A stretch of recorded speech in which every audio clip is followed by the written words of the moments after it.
The punishment, one of the punishments, is that I'm being kicked out of Russia with immediate effect. Banned from coming back. What the heck has just happened?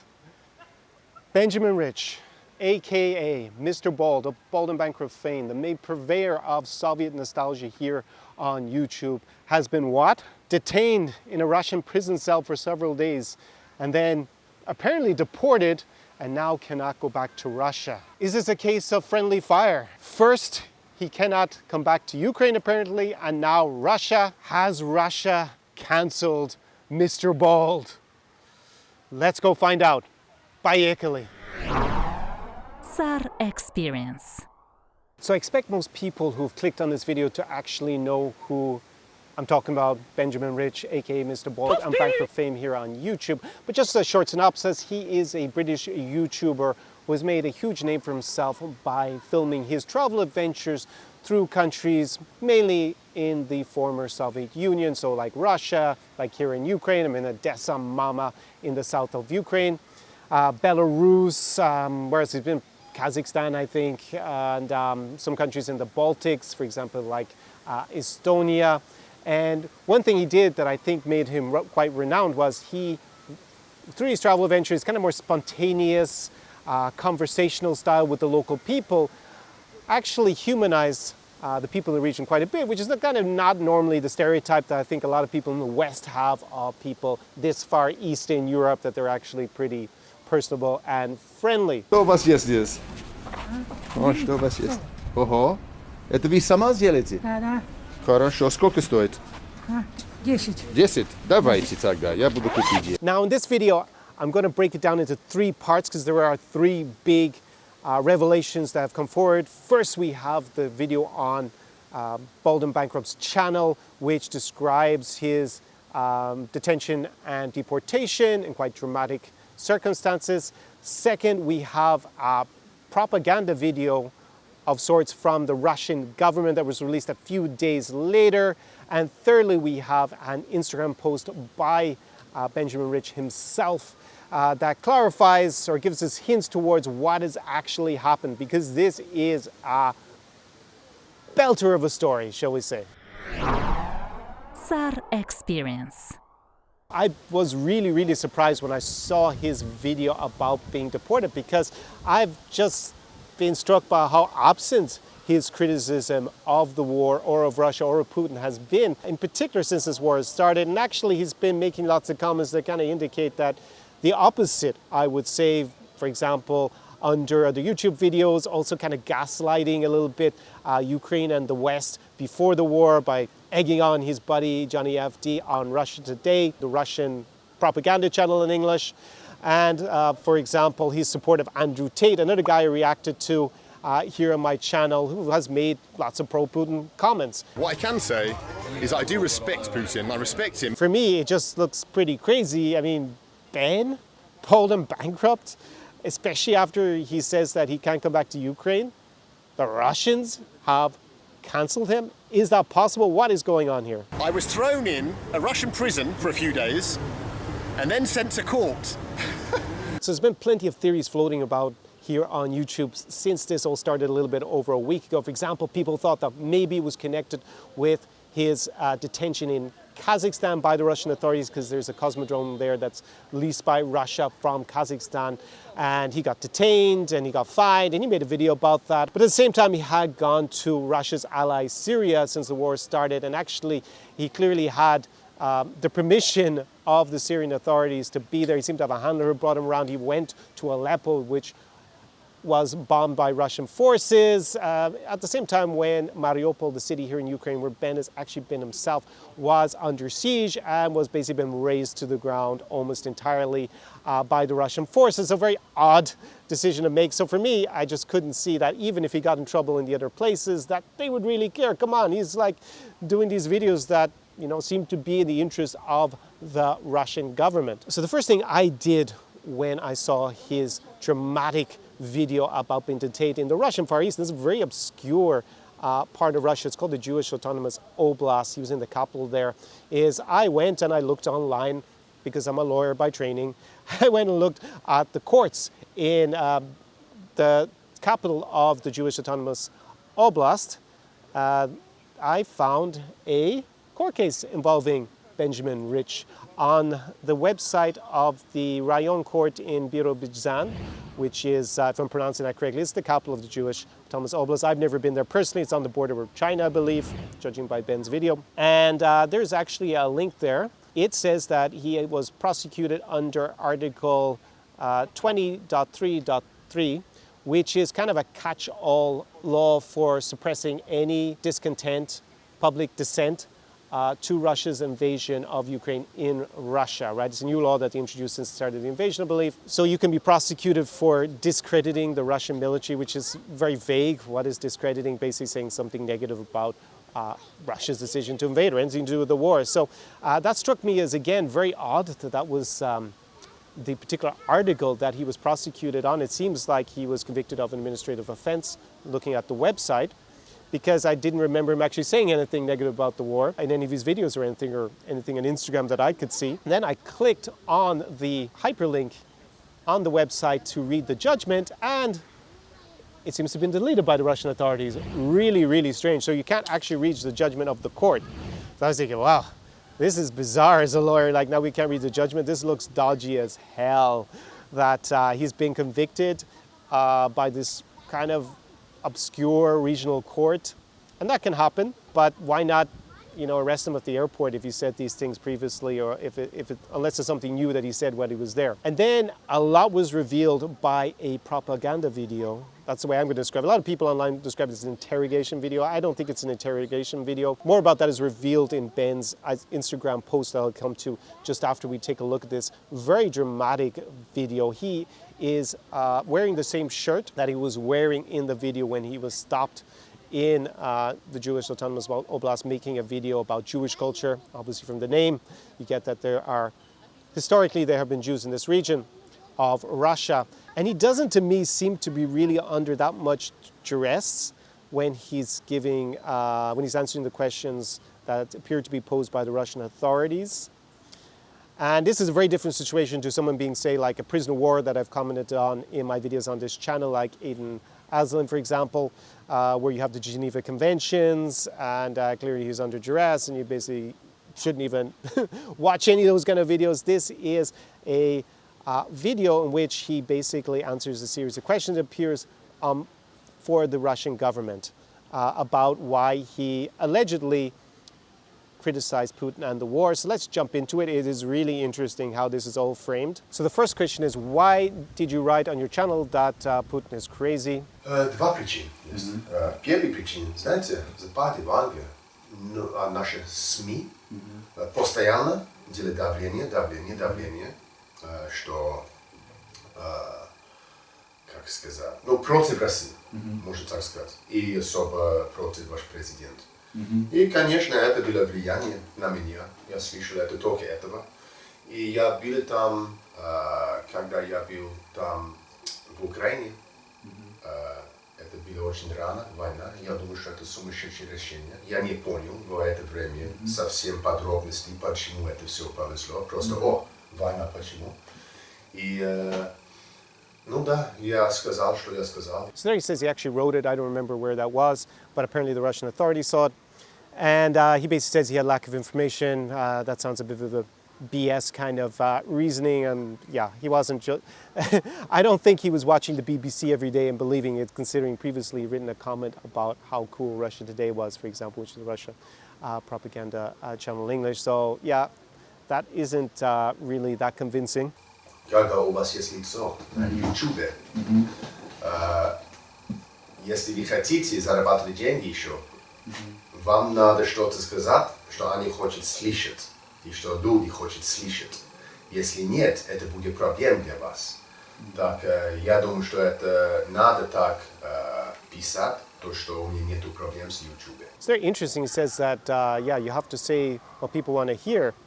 I think that's a bit of a theme that you're going to see with Mr. Bolt here. Я просто не хотел проблем. Потому что если я наоборот что-то сказал, да, что-то вы не представляете, как это будет проблема для меня. Проблема это, каждый день я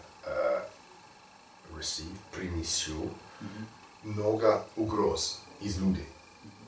потому что вы за Россию, вы всегда снимаете Россию. И это я был чуть-чуть боюсь. So he says he's under big pressure because he has a big audience. I think he has like over 3 million subscribers and he gets a lot of views on his videos.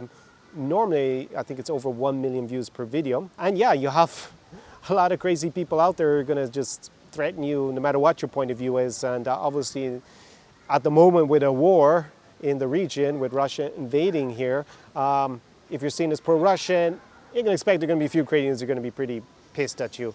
And being a public figure, yeah, you may have people who write really mean stuff or threatening stuff to you personally or on the internet. And, you know, even if 99% of the time it's just people who are just writing rubbish, you never know. You might have the 1% that are really crazy to try to do something to you.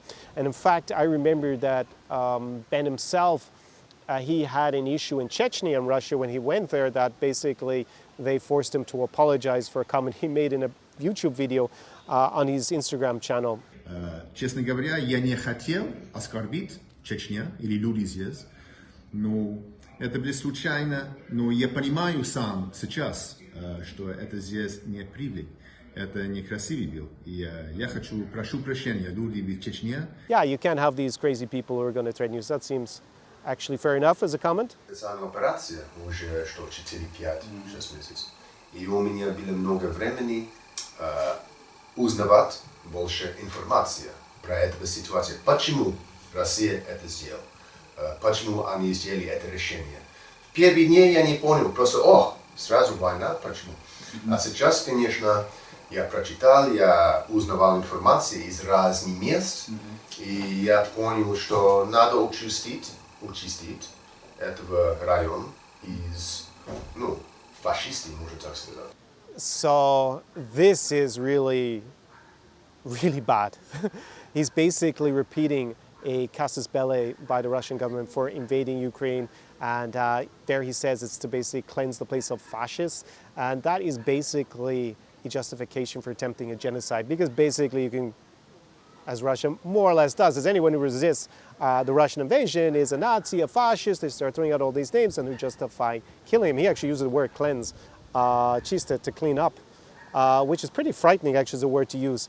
So this is just pure Russian propaganda narrative and actually extreme. I guess since he was refused entry to Ukraine, he's probably not going to try and come back here. Saying a justification for basically an attempt to genocide in Ukraine. I made another video about why you could say there's an a priori case for genocide being committed here in Ukraine. That is, very problematic. And, if I just saw this in isolation, I would say, yeah, but he's there with the Russian authorities, so maybe just saying what they want to hear. But the problem is that Ben has posted comments under other bigger YouTubers' videos, for example, Russell Brand, since this war has begun, also endorsing very similar Russian propaganda narratives and justification of war, like there are biolabs in Ukraine, that's why they're all there, and also talking about people get cancelled on YouTube. Again, it's the same stuff that he's actually saying in this interview. So yeah, that's really bad. Pretty despicable propaganda. So then the next question is, why did you put a link in your channel to raise money for Ukraine? I was unaware of this, that he had put up a link. I had never seen it, but apparently he did. And I guess my guess is that it was for humanitarian aid or something for Ukraine. Let's see. Это посольство в Украине, в Лондоне. Украинское посольство. Украинское посольство. Да. Они написали мне через мой имейл. Первый раз я ничего не сказал. И потом они еще, Бенджамин, вы можете, пожалуйста, отставить новый ютубер, это сделал, это деньги для... И я думал, почему нет? Так, я оставил это место, и тоже много людей мне сказали, почему вы не сказали про деньги, про Украину? Разные ютуберы это сделали, а вы ничего не сделали, помогать там. Так, я думаю, хорошо, если я буду это делать, это было бы лучше для меня. So there he gives his justification as, I thought it would be better for me. So I throw up one link around, I don't really do much else. I have this huge audience where I could really help the people of Ukraine and actually, in reality, the people of Russia as well, by helping with refugees or helping stop the war in some way, at least campaigning for it. I mean, it's an option that he had. And he just thought, yeah, I'll throw up one link, then I guess I'll look good. So a little bit of virtue signaling, it seems, from my point of view anyways. Just being a geeky lawyer for a few seconds.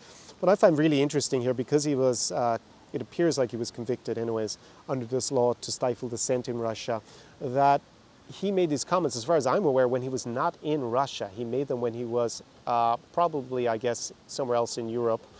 And if that is the case, if I've understood it correctly, saying that Putin is crazy is at least enough for him to be convicted. Well, maybe he wasn't convicted, maybe he just signed a confession and they didn't test it in court, but out Paris, he's being held because of what we normally refer to in law as a lèse majesté law, which is like basically you cannot insult the king, His Majesty, Vladimir Putin.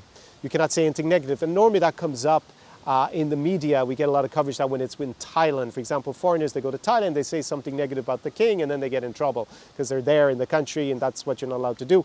Personally, that is outrageous. Imagine we applied that to people talking about Boris Johnson or Joe Biden. Imagine you couldn't say like he's crazy. People say, millions of Americans say things a lot more negative about Joe Biden on a daily basis, right? So it's basically like he's like a deity. You cannot possibly, insult the guy in any way, otherwise you're going to be in trouble. So pretty mad that it's actually been applied, from what I can see, to statements that were made not even in the country. And then the fact that he would send around a link on his social media in support of Ukraine. Again, we don't have all the information, but it seems probably just humanitarian aid, and that's discrediting the Russian military. Both those are very dubious grounds for convicting someone in this situation. But that is unfortunate nature, it seems, of the Russian state nowadays, sliding from, well, authoritarianism towards totalitarianism. Really, really scary stuff. So let's just look at the last questions that are in this propaganda video. Я столкнулась в принципе с людьми, которые мой возраст или больше, советские люди, в принципе, таксисты или что-то кассы, да. Они, в принципе, все не были довольны с ситуацией в Украине. Типичная ситуация. Я был в Бахмут, да, и Артемск, да, и я был таксист. Я говорил про это имя города. Он сказал, раньше это был назван Артемск. Да? Он сказал, и это было красивое имя. И сейчас надо говорить Бахмут. Я не могу сказать тебе, кто наш сказал и должен, но вы меня поймете. И, конечно, я помню, что это Азовский батальон или кто-то. Понимаете? This is absolute rubbish. So here he's talking about basically some of the name changes here in Ukraine, which are part of the process of decommunization. Now, he is a brand essentially based on Soviet nostalgia. So I imagine probably he's not a fan of the decommunization process and the name changes. So basically, when the Soviet Union came to power in the 1920s, they actually changed many of the names here in Ukraine. And since the revolution in 2014, Euromaidan Revolution, Revolution of Dignity, two of the names of it, they started this process of what they call decommunization, which basically they change the names and you're allowed to have communist symbols. The Communist Party is also banned here. Also Nazi symbols are in theory banned. It's a bit more controversial. And you can't have a Nazi party, that kind of stuff, right? So those two things, I think also fascist parties are technically banned, but basically it's mainly been to change the names that were introduced when the country was under communism and was part of the Soviet Union. And actually Bakhmut was the name of the city that the Soviets changed it to this other name. I think it said Artyomsk was the name. That's actually, I looked it up. Artyom was Bolshevik revolutionary, so actually in 1924, the Soviets changed the name from Bakhmut. And then the decision to revert to the historical name was made by the Ukrainian parliament, the Rada. It wasn't made by the Azov battalion or regiment or movement. I don't know how the people of the town feel about it. Maybe they're attached to the old name, Artyomsk, maybe they like it more, but that's actually the reason, not what he said there. And again, that fits nicely into Russian propaganda narrative that the Nazis, the Azov Battalion, or they're persecuting everybody on a daily basis. Now they're changing the names, basically, is what he's implying, which is not true. В принципе, они чувствовали, что они русские и более удобно в русский мир, чем в украинский. Я думаю, что это очень раздражало людей там в Восточной Украине, что произошло с Януковичем. So there again, we get another Russian point of view, which is that basically he's saying that people in this region, Bakhmut, which is actually under Russian siege almost at the moment, and it's very close. I guess maybe he's also talking about other cities in the region like Severodonetsk and Lysychansk. They're pretty close by. And then you got Sloviansk, Kramatorsk. That the people there feel Russian. Again, that's one of the casus belli given by Russia, that they're protecting Russians. Russian Ruski Mir. I think even Putin re-emphasized that a couple of days ago, that they have a new foreign policy doctrine that they're basically going to intervene in countries where they think that Russians or Russian speakers are under threat. Well, it's pretty clear they've been using that in their rhetoric for the war, and he's saying that that's true. Well, Ben, in his videos, and I'll just guess that that's also true in real life when he goes to these places, he films with people who tend to be older, as he says. So he's in his late 40s, so we're talking about people basically 50 plus. Those people actually lived in the Soviet Union at one point before it became independent Ukraine. They also often are at or near to pensioner age, and in general the pensions are higher in Russia, so that would be an incentive to be more pro-Russian. And they tend to be, like also he interviews lots of people who tend to be I guess alcoholics quite often. Again, not people who are super productive in society. And yeah, he also interviews people who are, I guess he refers to them as gopniks, people who are chewing on sunflower seeds and dressed in Adidas tracksuits. You don't see that as much anymore, but that would be kind of a more, I guess, more working class kind of vibe in a lot of these industrial cities in the east of Ukraine. Again, they would probably be at lower wages than the average in Ukraine. So that is actually a demographic in that region that tends to lean more towards Russia. That's true. If you look at the voting, though, in those regions that were not under occupation by Russia, but in the east of Ukraine before the February 24th invasion, in general, the majority of the people there voted for we'll call them pro-Ukrainian unity parties, and a minority, a significant minority, but still a minority, would have been voting for pro-Russian parties. That doesn't even mean that they would have been seeing themselves as wanting the invasion, but they would have been voting for those parties. So to say that the people there feel Russian, it's kind of a selective bias in terms of who he's filming, who he's speaking to. For example, on my channel, I tend to speak with people under the age of 25, definitely under the age of 30 in general, who are living in big cities and who tend to travel a lot. And let's see what else I can say about them. Be more dynamic. The guys that hang around in general probably a lot more likely to be from the more successful parts of the society. They're also younger. They never lived it. They grew up in independent Ukraine, if not were born in independent Ukraine.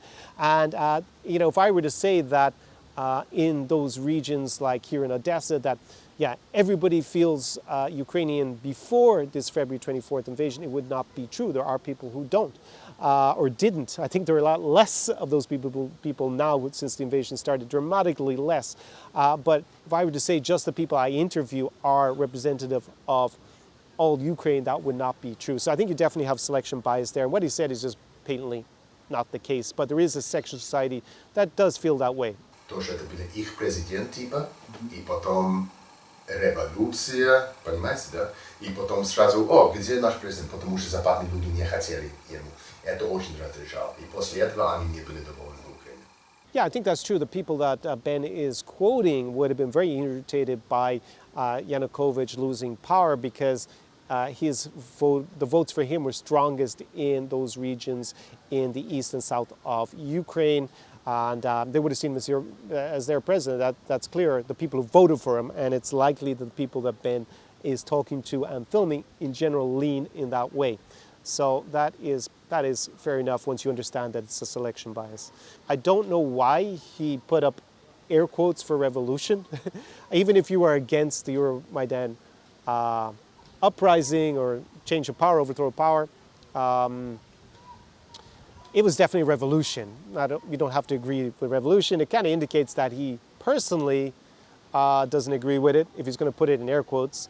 Yeah, but then again, he has a brand with Soviet nostalgia and probably, I guess, can empathize a lot with these people who do support Russia in that region, even if they are a minority. So wow, what a dramatic video. Interesting, I looked under the comments. So this was published suddenly on a lot of different websites. YouTube channels picked it up and they put it there, a lot of them put English subtitles on them. You know, I looked into the comments and I don't think this propaganda video was very effective because most people didn't believe that Ben was genuinely actually saying these things because he believed them. I'm a little bit more skeptical personally, but yeah, he's definitely sitting there and he has an incentive to tell them stuff like this. So let's go and see what Ben, the third act in this saga, because this is also really interesting. Yesterday, he posted a comment on, well, he posted a photo on his Instagram and then he left this message. I'm going to read it out. I've been in bed convalescing for 10 days, so not been able to discuss what happened in Russia. I will discuss it in future because it is a belter of a story. But I was accused of criticizing Vladimir Putin. Well, that we see definitely in the video that it seems to have been released by the Russian government. After a few days in the cells, I was taken to an office of an MVD officer, that's the Ministry of Internal Affairs in Russia, who said, whether you get just a fine or a long prison stretch depends on how sorry you are for what you said and your justification for saying it. In that moment, you have a decision to make. Either be a hero and get 5 years in a concrete cell, or two, say glory to Putin, Slava Putina, and go home to enjoy your life with your family and friends again. All right, so now I think we conclude from this that it seems like this was a propaganda video that was made in exchange for the threat of going to court and facing a prison sentence. So it looks like kind of like almost like what do they call it, a plea deal. I took the second option without hesitation, which is why I'm writing this from my comfy bed and not from a concrete cell in Birobidzhan. Birobidzhan is the capital of the Jewish Autonomous Oblast. Ben continues, I'm not Russian or Ukrainian. As far as we know, that's true. And wouldn't be martyring myself for any of their causes. The only shield I'll ever fall on will be covered in the Union flag. And then he puts the Union Jack. Nauseating to read that. Not very credible. No one's buying that Benjamin Rich is going to fall on his sword for the British crown when obviously it was not in Britain's interest what he did whatsoever, and he collaborated with the Russian government. And you know, he's been consistently making money out of filming in Russia, Ukraine, Belarus, other countries in this region. He basically makes his money out of filming his interactions with the local people. And there's been this horrific war. It's been going on for 200 days now at this stage. So he was there, I guess, around 190 filming. In Russia, the aggressor state that has invaded Ukraine and started this war unprovoked that has led to deaths of probably, definitely tens of thousands of Russians, Ukrainians, soldiers and civilians. He's gone to many of these places, like I said, Bakhmut, which is under Russian assault as I speak here. He's been to Mariupol, that was razed to the ground. This is, unfortunately, the name Mariupol will probably be as synonymous with a war crime as Srebrenica is with, you know, genocide. Even 7,000 Bosniaks were murdered by Bosnian Serbs during the Bosnian War, and that was then decided by a court, the International War Crimes Tribunal, as being genocide. And what does he do? Like, yeah, he chokes and he collaborates with the Russian government. So yeah, he's been hanging around in this region apparently for more than 20 years. He still hasn't figured out what a real man mindset is, what a mujik is. Yeah, it's also like I don't see any reference in his message to the British humanitarian worker, a Brit who was killed here up the road. Apparently, it seems he was a humanitarian worker and he was detained by the by the Russian forces there. And his body was returned, and there were claims that it had the hallmarks of brutal torture. So I guess that's what happened to people, to real guys who are, real men who don't collaborate. I don't know. That's the fate that awaits them. It's funny he called himself the top B in sympathy with Andrew Tate, who likes to call himself the top G. More like bottom B, in my opinion. Yeah, and this idea that he went to Russia during this war and kept filming about Russian culture, just really distasteful for me. I mean, I'll give you an analogy. It'd be a bit like going to Bavaria, where I used to live actually, and shooting videos about, I don't know, Oktoberfest, and I'm Prosit, and standing there in your lederhosen with the girls in tracts and dirndl, and just celebrating and just ignoring the fact that there's a horrendous war going on in Europe and the atrocities that have been committed by Nazi Germany at the time. Even if you're not endorsing those murders personally or explicitly, like I'm not, you know, for me it doesn't look like a psychopathic behavior, it looks more like sociopathic behavior or extreme narcissism, that's what you do. Anyways, it's just all very disappointing, and for me, stomach churning to read that comment. So in conclusion, has Russia or Russia's actions cancelled Mr. Bold, the bold and bankrupt brand? Well, let's see. Apparently he can't go back to Russia. Apparently he can't come here to Ukraine. I don't think he can go back to Belarus because he actually did take a different stand in that situation when there were the protests against Lukashenko a couple of years ago. He actually did post stuff that was virulently anti-Lukashenko's regime. And I haven't seen him back there since, so I think he's probably not going to go back there. He probably can't go back there, judging by this. Interestingly, they took a different stance in that situation, but not against Russia in this war. I still don't get why Russia decided to throw him under the bus and make this propaganda video and kick him out of the country. But maybe the idea is, if you're not willing to do the hardcore Russian Kremlin propaganda like a Scott Ritter or Douglas McGregor have also commented on this, like just absolutely mad delusional stuff for Gonzalo Lira, then you're not really seen as being very useful and they don't want you around. Bizarre to me, I don't really get it. But definitely, yeah, for me, solving nostalgia, it's just really not appropriate with the war going on. And Russia has basically, because of their actions and their, just in general with the war and directly against him, they pretty much killed his brand from being able to film, obviously, where he wants to do it. Of course, he can pivot to something else going forward. But let's see how Ben closed up his video. Having been thrown in a cell, threatened basically with prison appearance because of a few kind of off-color remarks about Putin and circulating a link. And let's see what he actually said at the end. Do sviduli I slava SSSR. He had the audacity at the end of the video to say Slava SSSR. And does this guy get it? He's got Stockholm syndrome here. The Russians do not have your back, nor do the people who want to bring back the USSR whatsoever, Benjamin Rich. And actually, ironically, I saw on his buddy's Instagram, Johnny FT, quite a good quote about the situation, about Soviet nostalgia. He did change sides in the war, and he's feverishly pro-Ukrainian in this war now. He said this on his Instagram: "It used to be nostalgic and interesting to visit the former USSR. It was part of history. Even as horrible as it often was, it was part of the past." That's very true. You can kind of give people more leeway with maybe glorifying even parts of Soviet culture because it's in the past, it was maybe a long time ago, but it's not coming back, or so we thought. But now with Russia trying to bring it back into reality while killing tens of thousands of innocent people to do so, the nostalgia is no more. It's now a living nightmare. Here, here. Very good, Johnny FT. So for me, yeah, shouting Slava SSSR and showing lots of Soviet memorabilia or paraphernalia after all that's happened to him personally, it just shows, the guy has, for me, the guy has issues. And I just find it really, really disappointing, to be frank. But hey, that's just the way it is.